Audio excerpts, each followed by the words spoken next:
ঈদের সেকেন্ড দিন আমি আমার পুরো ফ্যামিলির সাথে কোথায় গিয়ে দিনটা এক্সপ্লোর করেছিলাম, আর সাডেনলি ভাবে কার সাথে আমাদের দেখা হয়ে গিয়েছিল সবকিছু নিয়েই আজকের ভিডিওটা। আসসালামু আলাইকুম। তো আজকে আমাদের দিনটা এখান থেকে স্টার্ট হয়।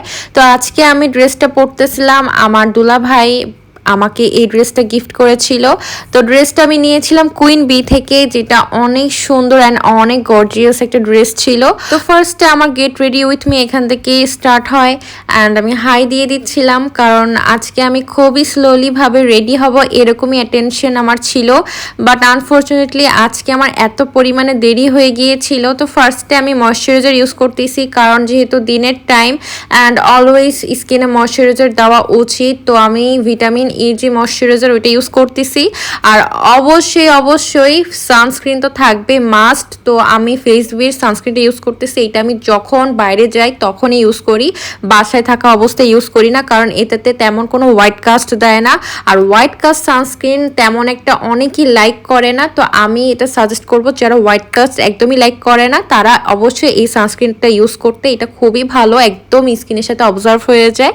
তো এই সানস্ক্রিনটা আমি ইউজ করতেছিলাম অ্যান্ড দেখাই যাচ্ছে যে একদম স্কিনের সাথে স্মুথলি ব্লেন্ড হয়ে যাচ্ছে, একদমই কোনো প্যারা নাই। দেন আমি হচ্ছে আজকে এই লেন্সটা পরবো যেহেতু আমার ড্রেসের সাথে ম্যাচিং। তো এই লেন্সটা খুবই সুন্দর অ্যান্ড চোখে একদমই সুন্দর লাগতেছিল। আগের দিনের তুলনায় আজকে লেন্সটা আমার খুবই ভালো লাগছে।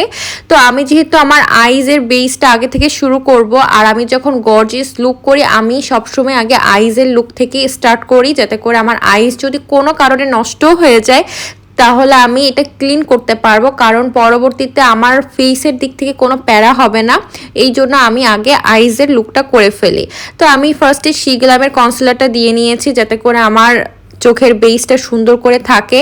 আর দেন আমি আমার আইজের লুকটা ক্রিয়েট করে ফেলি, যেটা আমার ড্রেসের সাথে ফুলি ম্যাচিং হয়ে গিয়েছিল। আর আমার চোখে যেহেতু গ্লিটার ইউজ করেছি তো অবশ্যই ফেসেও পড়ে যায়। তো আমি ফেসটা আগে ক্লিন করে নিচ্ছিলাম, কারণ এর উপর যদি আমি ফাউন্ডেশন অ্যাপ্লাই করি তো এটা আর উঠতে চায় না। তো স্কিনে তখন ডট ডট একদম গ্লেজ দিতে থাকে। অ্যান্ড আমি আমার ফেসে ফাউন্ডেশনটা স্টার্ট করেছি। আমিও আজকে ভাবতেছিলাম যে ফাউন্ডেশনকে আমি মিক্স ম্যাচ করবো, বাট না, আমি আজকে যেহেতু একদমই নর্মালি ফাউন্ডেশন ইউজ করি। তারপর ফাউন্ডেশন কমপ্লিট করে আমি রেভলিউশনের কনসিলারটা ইউজ করি। এইটাও একটু ফুল কভারেজ দেয় বাট এটা লিকুইডি টাইপের থাকে।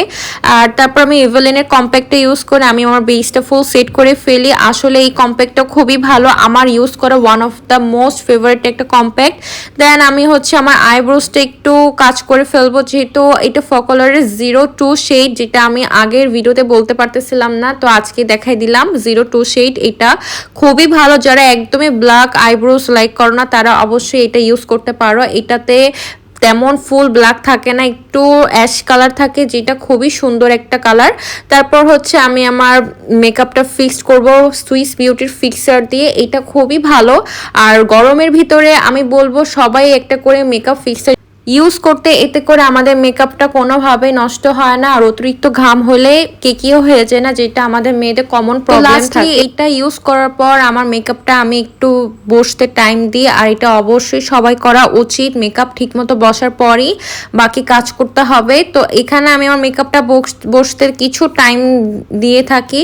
অ্যান্ড ফাইনালি আমার মেকআপটা যখন কমপ্লিটলি হয়ে যায় তখন আমি আইজের বাকি যে কাজগুলো থাকে ওইগুলো করে ফেলি। আমি অবশ্যই এখানে অনেক টাইম ওয়েট করার পর আইলাইনার দিয়েছি। দেন আমি হচ্ছে আমার লোয়ার যে ল্যাশ থাকে ওইখানে আমি আইশ্যাডো দিচ্ছি।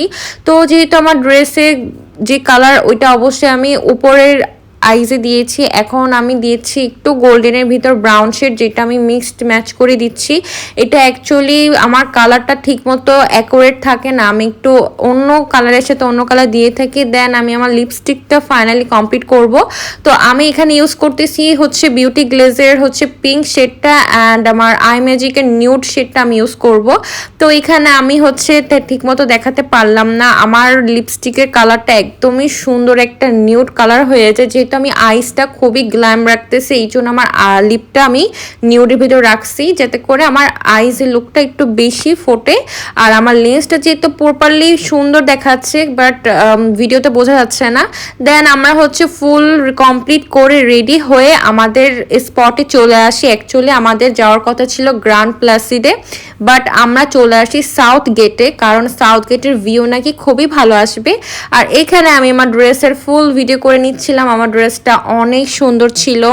তারপর এই তো ভিউটা ক্যাপচার করতেছিলাম। আমরা যখন যাই তখন প্লেসটা একদমই ফাঁকা বললেই চলে, তারপরও কিছু মানুষ ছিল, কারণ ঈদের 3rd বা 4th ডে ছিল সেই সময়, এই জন্য একটু মানুষ থাকলেও পরবর্তীতে আমরা একটু ফাঁকা প্লেস পাওয়ার কারণে আমরা এই প্লেসে চলে আসি।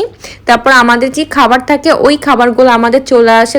তো সাউথ গেটে আমি যতবারই এসেছি তেমন একটা আমার খাবার পছন্দ হয় না, কিন্তু আজকে খাবারটা মোটামুটি ভালো ছিল। জাস্ট ফিশ ফিঙ্গারটা একদমই ভালো ছিল না। আমার মনে হচ্ছিল ফিশ ফিঙ্গারে তারা প্রচুর ঝামেলা করেছে, কারণ ফিশের বদলে তারা বেশি পরিমাণে ঝাল পেঁয়াজ এগুলো দিয়ে দিয়েছিল, যেটা আমি অন্য কোথাও পাই না। অন্য কোথাও শুধুমাত্র ফিশ থাকে। তো এই জিনিসটা খাওয়ার পর আমার তেমন একটা ভালো লাগেনি। এরপরও আমি 2-3 পিস একাই খেয়েছিলাম, কারণ কেউ খাচ্ছিল না। তারপর এখানে সাডেনলি যখন আমরা বের হব তখন দেখা হয়েছে জান্নাতুল আপুর সাথে। আসলে ওই দিন আমাদের একদমই মিট করার কোনো প্ল্যানিংই ছিল না, কিন্তু কিভাবে যেন আনফরচুনেটলি আমরা মিট হয়ে যাই। তো এটা দেখার পর আমরা ফাইনালি একটা ভিডিও মেক করে ফেলি। তারপর হচ্ছে আমরা সবাই মিলে একটা ভিডিও করি। তো ও হাসতেছিল, আমিও এখানে হাসতেছিলাম, অ্যান্ড আমরা বলতেছিলাম যে ও মাই গড ভাবি আমাদের সাথে দেখা হয়ে গিয়েছে, এরকম বলে আমার ভিডিওটা মেক করি। তো আমি বলতেছিলাম যে এরকমভাবে একটা শাহরুখ খানের মুভিতে হয়, তো ওইটা আমার মনে ছিল না। দেন আমরা অনেকক্ষণ ঘোরাফেরা করে বাসায় চলে আসি। তো ভিডিওটা এই পর্যন্ত, সবাই ভালো থেকো, সুস্থ থাকো, আল্লাহ হাফেজ।